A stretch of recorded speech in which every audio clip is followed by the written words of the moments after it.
তালের বড়া তো খেয়েছেন সকলে, আমের বড়া খেয়েছেন?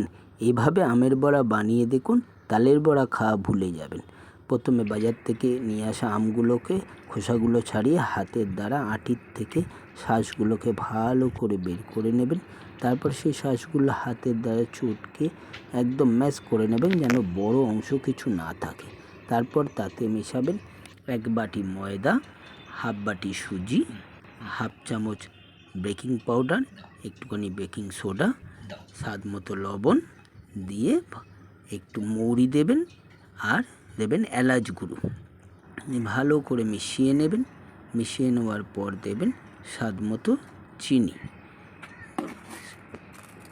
চিনি দেওয়ার পর ভালো করে ব্যাটারটাকে ফাটিয়ে মেশাতে হবে, যেন খুব সুন্দরভাবে মিশে যায়। মিশে গেলে আধ ঘন্টা রেখে দিয়ে কড়াইতে তেল গরম হয়ে গেলে তারপর ব্যাটারটাকে ছোট্ট ছোট্ট বড়ার আকারে তেলের মধ্যে ছাড়তে হবে।